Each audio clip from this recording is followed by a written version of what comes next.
Bismillahirrahmanirrahim. Assalamualaikum warahmatullahi wabarakatuh.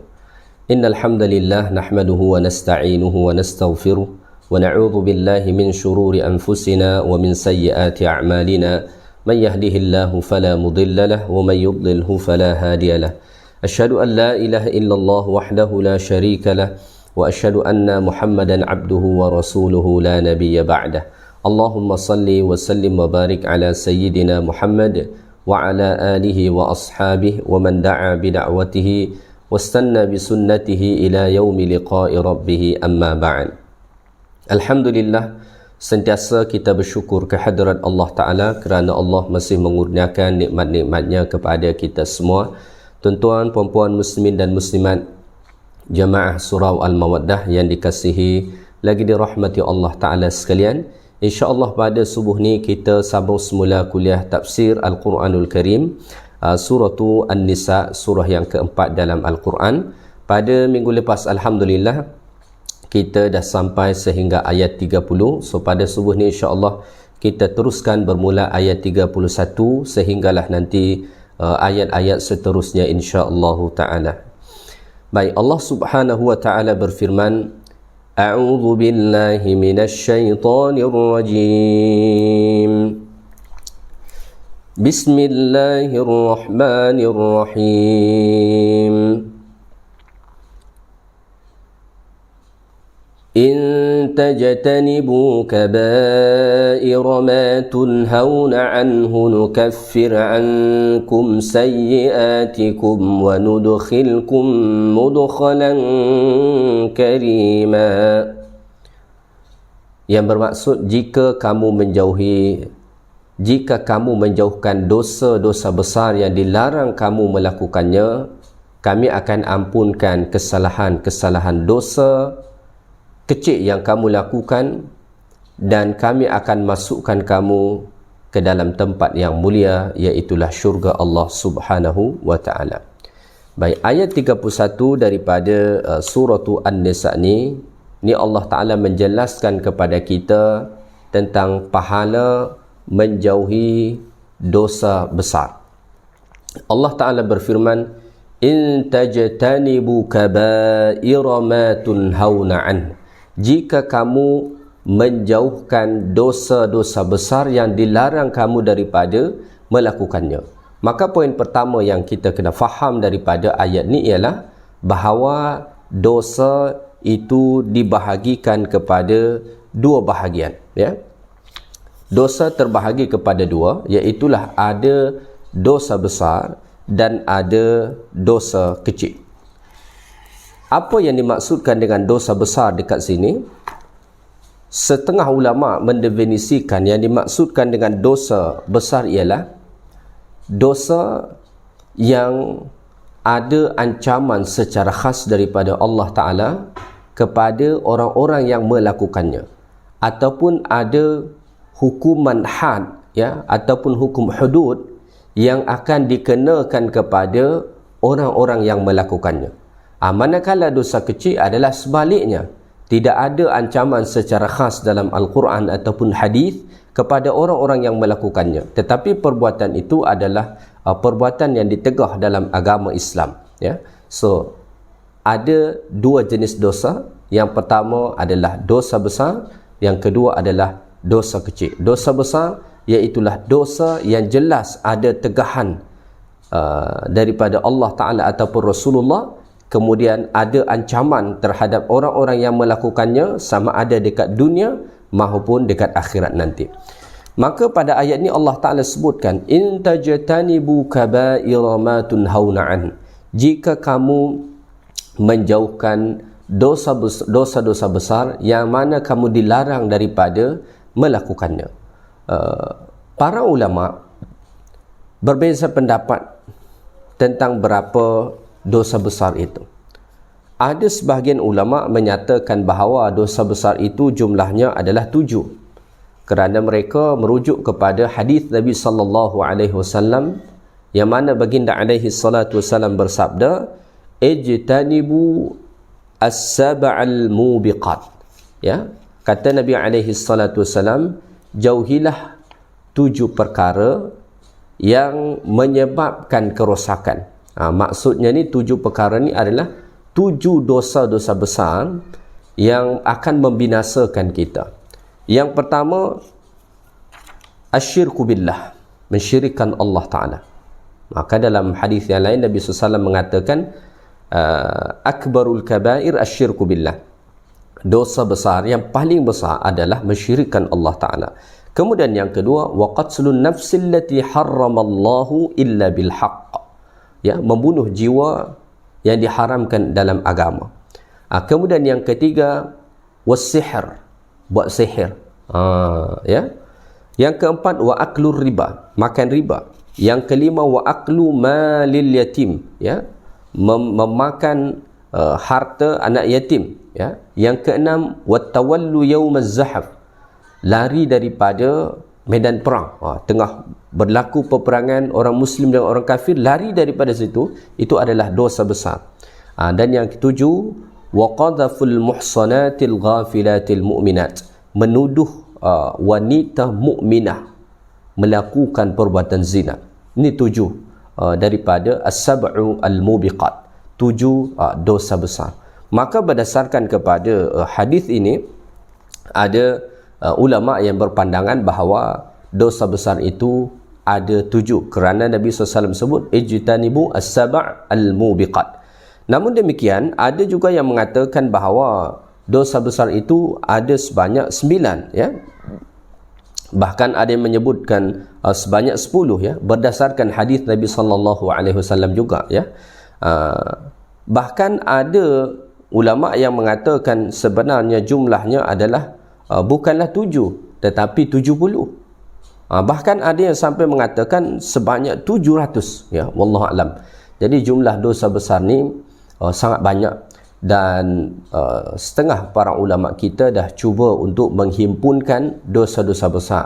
Maka misalnya ada kitab yang disusun oleh Al-Imam Az-Zahabi rahimahullah, ya, yang bertajuk Al-Kabair, ya, kitab yang membahaskan tentang dosa-dosa besar. Dalam kitab beliau tu lebih kurang ada sebanyak 70 dosa besar, ya, yang disebutkan oleh Al-Imam Az-Zahabi rahimahullah. Ada juga kalangan ulama yang lain yang telah menuliskan kitab dengan tajuk yang hampir sama, iaitulah Al-Kabair, dan jumlah dia lebih daripada 100. Jadi dosa besar ini sangat banyak, jumlah dia sangat banyak. Maka tadi ulama mendefinisikan dosa besar itu setiap dosa yang ada ancaman dia secara khas, seksa, sama ada dekat dunia maupun dekat akhirat, ya. Maka misalnya kita sebut makan riba, ya, ada ancaman secara khas daripada Allah Subhanahu wa Ta'ala. Misalkan Allah Ta'ala sebut dalam surah Al-Baqarah misalkan, ya, Allah Ta'ala mengatakan apabila kamu masih tidak meninggalkan perbuatan riba itu, fa'dhanu biharbim minallahi wa rasulih, ya, maka umumkanlah peperangan dengan Allah Subhanahu wa Ta'ala dan Rasulnya. Ini satu ancaman yang amat keras daripada Allah, yang menunjukkan bahawa riba itu adalah dosa yang amat besar di sisi Allah Subhanahu wa Ta'ala, ya.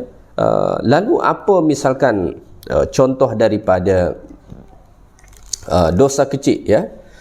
Dosa kecil, ada antara contoh yang disebutkan oleh para ulama ialah seperti melihat perempuan yang bukan mahram, ya. Melihat perempuan yang bukan mahram, ini dilarang daripada melihat perempuan yang bukan mahram, ya. Tetapi seperti disebutkan oleh Syekh Muhammad Zuhaili rahimahullah, ini masuk dalam kategori dosa kecil, ya. Melihat, ya, bukan berzina, ya, melihat, ya. Misalkan melihat mungkin bentuk tubuh, ya, dan sebagainya. Ini masuk kategori dosa kecil, kata beliau, ya. Boleh baca dalam kitab tafsir beliau, tafsir Al-Munir, ya. Baik, kita kembali kepada ayat Allah Ta'ala ni. In tajtanibu kaba'ira ma tunhauna an, jika kamu menjauhkan diri daripada dosa-dosa besar. Bagaimana yang dimaksudkan dengan menjauhkan diri daripada dosa besar? Ada 2 syarat dia, kata para ulama, ya. Yang pertama, dia menolak melakukannya. ada ajakan untuk melakukan perbuatan dosa besar ni, tapi dia tolak. Misalkan dia diajak melakukan perbuatan zina, sebagaimana Nabi SAW ada sebut dalam hadis, rajulun da'at sumra'atu dhata mansabin wa jamalin, dhata mansibin wa jamalin, faqala inni akhafullah. Seorang lelaki yang diajak oleh seorang wanita yang mempunyai kecantikan dan kedudukan untuk melakukan perbuatan zina, tetapi dia berkata, inni akhafullah, saya takut pada Allah. Ada mungkin kawan kita ajak kita untuk melakukan perbuatan yang diharamkan Allah, katalah untuk mengambil hak orang lain, katalah untuk menipu, katalah untuk mengambil keuntungan dengan cara yang batil, ya, mengambil hak orang lain. Ini semua adalah dosa besar. Jadi ada ajakan untuk melakukan perbuatan tersebut. Diajak mungkin ke tempat-tempat yang diharamkan Allah Ta'ala, diajak mungkin untuk meminum arak dan sebagainya, dia tolak. Ini pertama. Jadi mesti ada di hadapan dia, dihadapkan kepada dia dosa besar itu, kemudian dia tolak. Ya. Yang kedua, pada masa yang sama dia melakukan perintah-perintah Allah Subhanahu wa taala. Dia melakukan ketaatan kepada Allah. Jadi bukan semata-mata menjauhi dosa besar itu saja. Dia mesti juga melakukan ketaatan kepada Allah. Maka dalam hadis yang lain Nabi SAW bersabda, as-salawatul khams wal jumu'atu ila al-jumu'ah wa ramadan ila ramadan mukaffaratun ma bainahun idza jatanibatil kaba'ir. Ya, sembahyang yang 5 waktu, ya, subuh, zuhur, asar, maghrib, isyak, subuh, ya, Jumaat kepada Jumaat berikutnya, Ramadan kepada Ramadan berikutnya, itu menjadi pengampun dosa di antaranya. Ya, kita sembahyang subuh, kemudian kita sembahyang zuhur, maka sembahyang subuh dan zuhur ini menjadi pengampun dosa yang kita lakukan di antara keduanya. Zuhur dengan asar itu menjadi pengampun dosa antara dosa yang kita buat antara zuhur dengan asar, begitu seterusnya. Jumaat dengan Jumaat, satu Jumaat dengan Jumaat berikutnya, itu menjadi pengampun dosa yang kita lakukan di antara keduanya. Begitu juga Ramadan kepada Ramadan, tetapi dengan syarat, kata Nabi, idza jatanabatil kaba'ir, apabila dia meninggalkan dosa-dosa besar. Jadi supaya kita mendapatkan ganjaran meninggalkan dosa besar yang Allah Ta'ala sebut pada ayat 31 surah An-Nisa ni, kita mesti melakukan 2 perkara. Pertama, kita meninggalkan dosa besar itu, dihadapkan kepada kita, diajak kita mungkin untuk melakukannya, tetapi kita tolak. Yang kedua, kita menyebutkan diri dengan melakukan ketaatan kepada Allah. Apabila 2 perkara ini kita lakukan, maka kita dapat ganjaran, nukaffir ankum sayyiatikum, kata Allah, maka kami akan ampunkan kesalahan-kesalahan kamu. Maksudnya dosa-dosa kecil itu. Jadi dosa-dosa kecil ni tanpa kita beristighfar, bertaubat secara khas untuknya, Allah Ta'ala dapat ampunkan dengan cara kita menjauhkan diri kita daripada dosa-dosa besar dan bersungguh-sungguh melakukan ketaatan kepada Allah Subhanahu wa taala. Maka Allah Ta'ala akan ampunkan. Nukaffir ankum sayyiatikum. Allah menggunakan kata nukaffir, ya, sama akar kata dia dengan kafara. Kafara bermakna satara. Kami akan menutupi. Dulu kita buat salah, terbuka kesalahan. Sekarang Allah Ta'ala tutup. Allah Ta'ala tutup. Maka kita terjemah dengan diampunkan ataupun kami ampunkan. Kami ampunkan tu makna dia secara bahasa nukaffir itu kami tutup. Jadi Allah Ta'ala tutup kesalahan kita tu. Kesalahan-kesalahan kecil yang kita lakukan. Apabila dosa-dosa kita telah diampunkan, dosa besar kita dah tinggalkan, ketaatan kita lakukan, dosa kecil dah dipadam Allah Ta'ala, maka wa nudkhilkum mudkhalan karima, dan kami akan masukkan kamu ke tempat yang mulia, iaitulah syurga Allah Subhanahu wa ta'ala. Masya Allah. Jadi menjauhkan diri daripada dosa-dosa besar itu, ya, ganjarannya dosa-dosa kecil kita akan diampunkan Allah Ta'ala, dan kemudian Allah Ta'ala akan masukkan kita ke dalam syurganya. Amin ya rabbal alamin. Ya. Baik, kita teruskan ayat yang berikutnya. Allah Subhanahu wa Ta'ala berfirman, وَلَا تَتَمَنَّوْا مَا فَضَّلَ اللَّهُ بِهِ بَعْضَكُمْ عَلَى بَعْضٍ لِلرِّجَالِ نَصِيبٌ مِّمَّا اكْتَسَبُوا وَلِلنِّسَاءِ نَصِيبٌ مِّمَّا اكْتَسَبْنَ وَاسْأَلُوا اللَّهَ مِن فَضْلِهِ Inna Allah kana bikulli syai'in alima. Yang bermaksud, dan janganlah kamu terlalu mengharapkan atau ingin mendapat limpah kurnia yang Allah Ta'ala telah berikan kepada sebahagian dari kamu untuk menjadikan mereka melebihi sebahagian yang lain tentang harta benda, ilmu pengetahuan ataupun pangkat kebesaran. Kerana telah tetap orang-orang lelaki ada bahagian dari apa yang mereka usahakan, dan orang-orang perempuan pula ada bahagian dari apa yang mereka usahakan. Maka berusahalah kamu dan pohonkanlah kepada Allah Ta'ala akan limpah kurnianya. Sesungguhnya Allah sentiasa mengetahui akan tiap-tiap segala sesuatu. Ya. Surah An-Nisa ayat 32 ini mempunyai asbabun nuzul sebagaimana dikatakan para ulama-ulama tafsir kita. Berdasarkan riwayat daripada Mujahid, ayat ni turun berkenaan tentang Ummu Salamah radhiyallahu taala anha. Ummu Salamah radhiyallahu taala anha pernah datang kepada Rasulullah sallallahu alaihi wasallam dan ia berkata, "Ya Rasulullah, yaghzur rijal wala naghzu wa innama lana nisful mirath." Dia berkata kepada Rasulullah, "Ya Rasulullah, lelaki boleh pergi jihad, boleh pergi berperang, mereka ikut terjun berjihad, sedangkan kami wanita tidak. Wa innama lana nisful mirath, bukan itu saja, kami hanya mendapat setengah bahagian daripada lelaki dalam pembahagian harta pusaka." Dia datang mengeluhkan perbezaan itu. Ya, lelaki mereka yang pergi berjihad, sehingga kan Ummu Salamah menganggap, oh, kami tak dapat pahala jihad lah, kami tak dapat pembahagian harta ghanimah lah. Kemudian dalam pembahagian harta pusaka, anak lelaki mendapatkan satu manakala anak perempuan dapat setengah.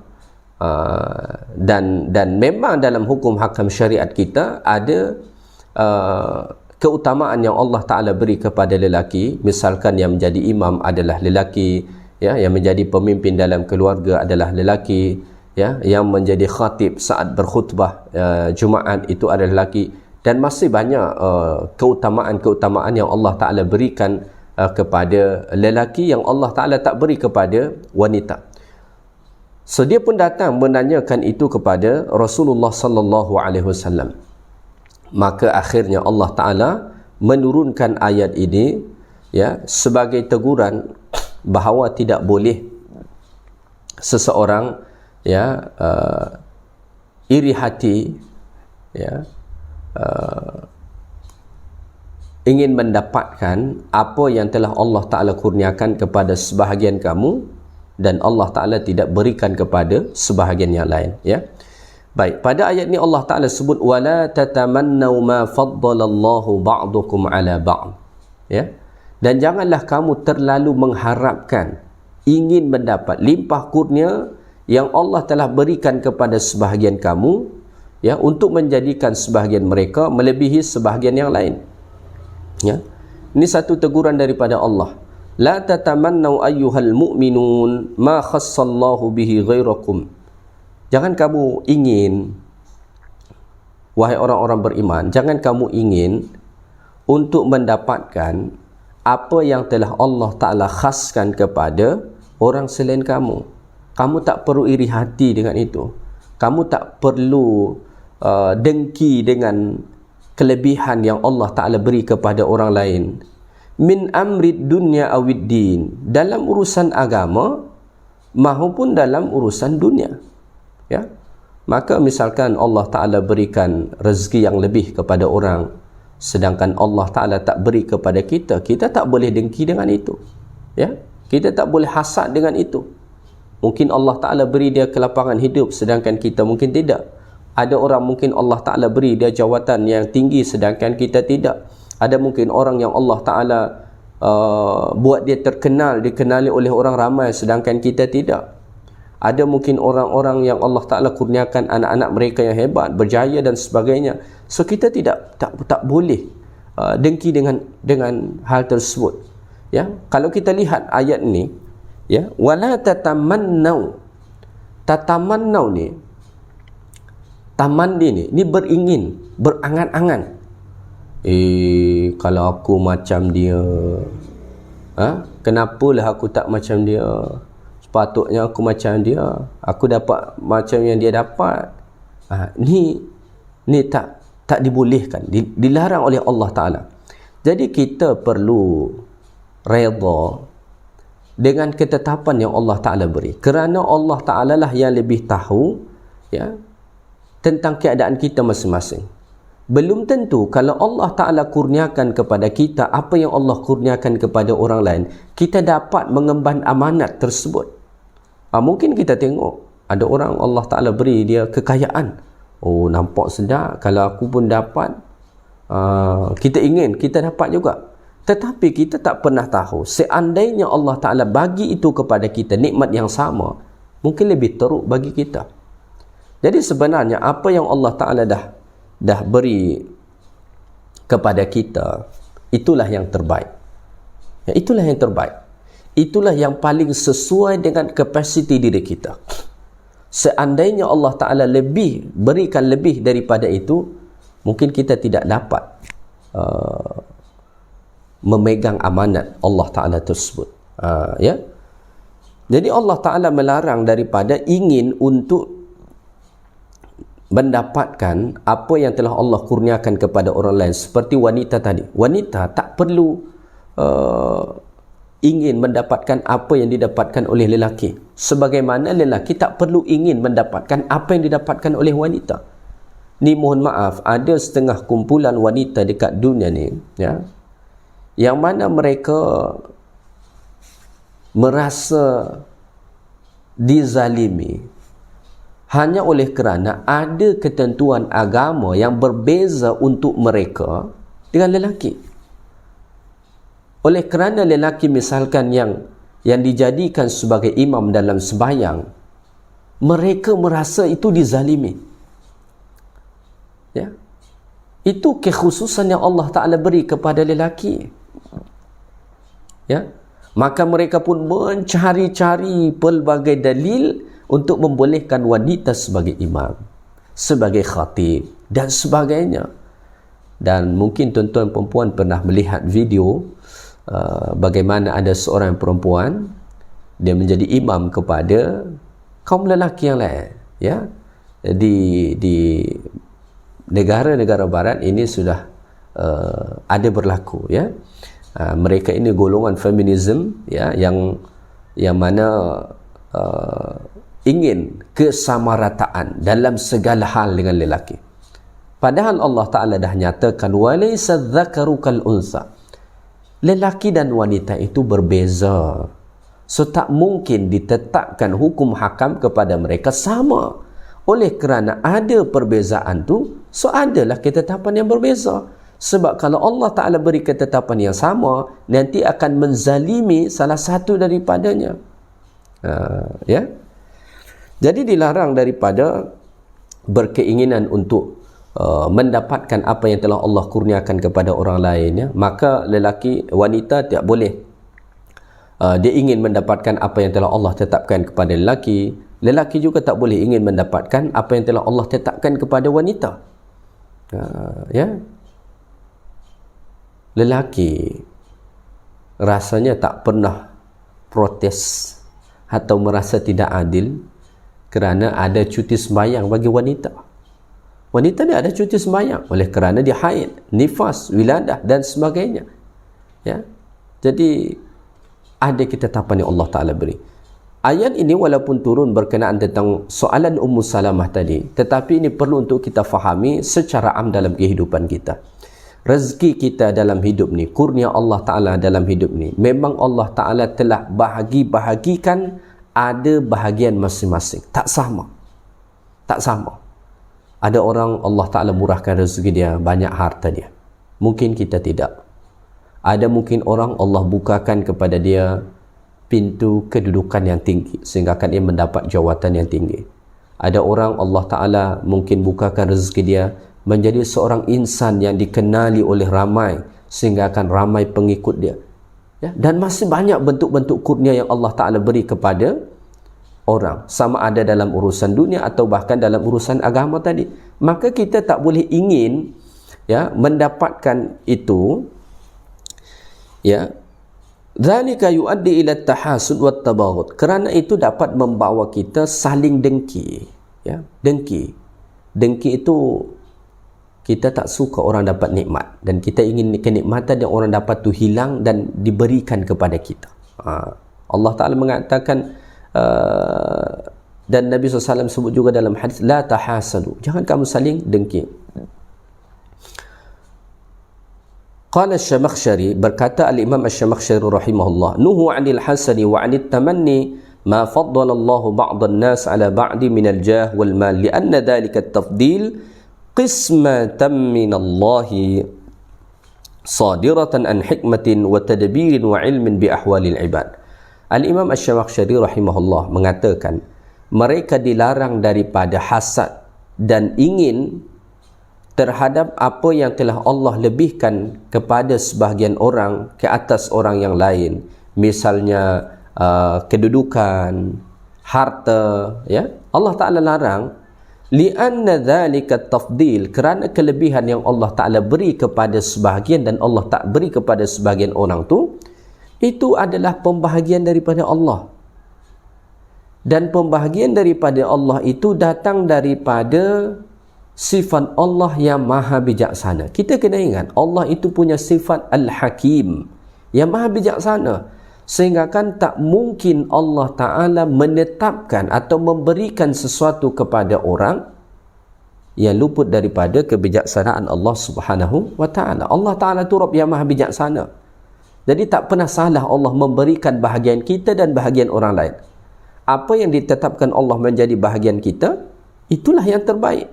Ya, wa ilmin, dan itu Allah Ta'ala bahagikan berdasarkan pengetahuan Allah Ta'ala bi ahwalil ibad, dengan keadaan kita sebagai hamba. Sebab tu tadi saya sebut ada nikmat yang Allah kurniakan kepada orang, Allah tak beri kepada kita, kerana seandainya Allah Ta'ala beri itu kepada kita, kita tidak akan sanggup menerima, kita tidak akan sanggup menjaganya. Mungkin saja itu yang menyebabkan kita semakin buruk.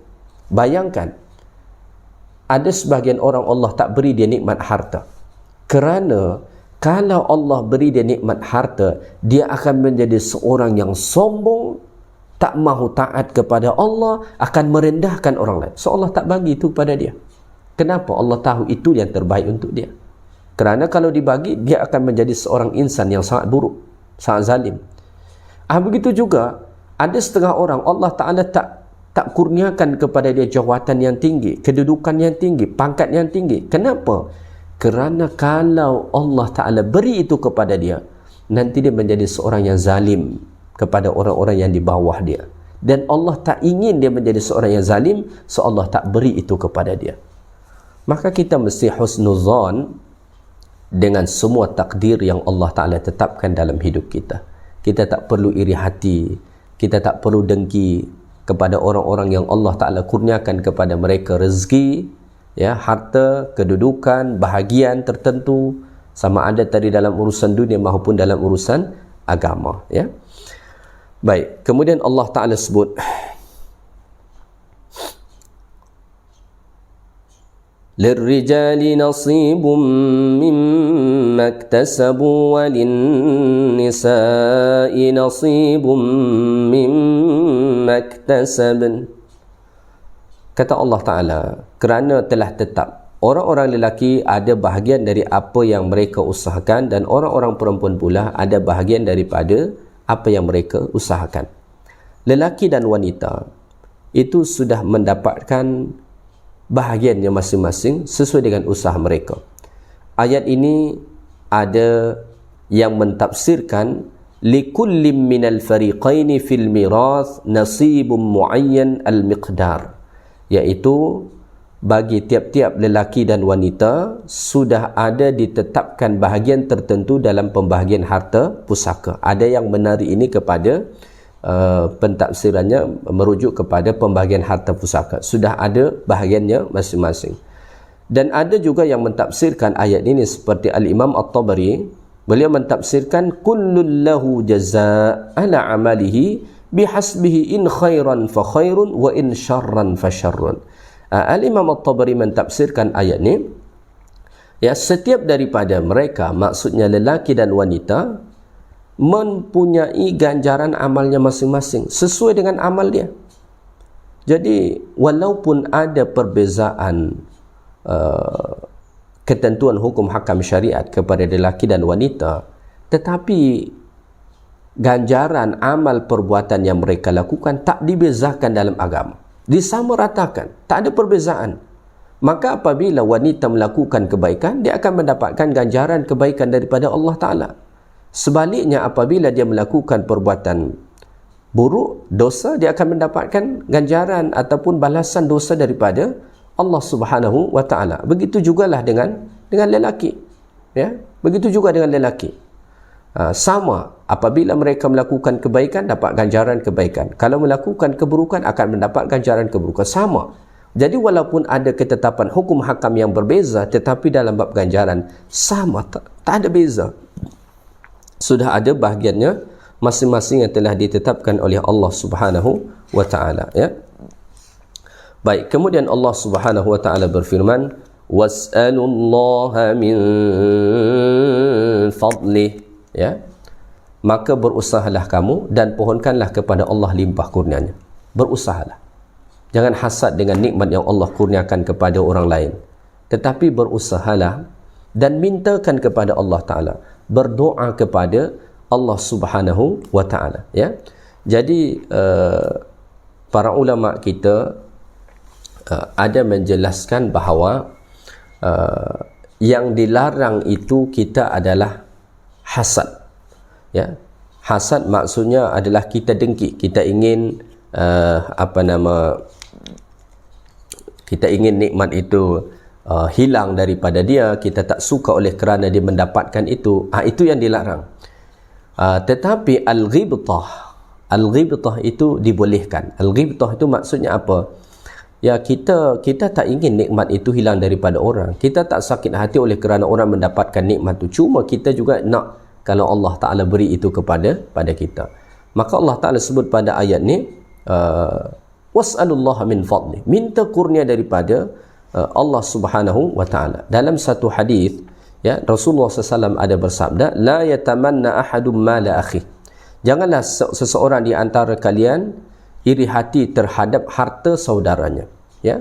Walakin liyaqul, akan tetapi hendaklah dia berdoa, Allahumma rzuqni, Allahumma a'tini mithlah, ya Allah rezekikanlah kepadaku atau berilah kepadaku kurnia anugerah, ya, sebagaimana yang engkau berikan kepadanya. Jadi al-ghibtah itu tidak dilarang dalam agama. Boleh kita berdoa, cuma jangan kita iri hati, jangan kita hasad, jangan kita dengki kepada orang oleh kerana Allah Ta'ala beri dia nikmat sedangkan kita tak dapat.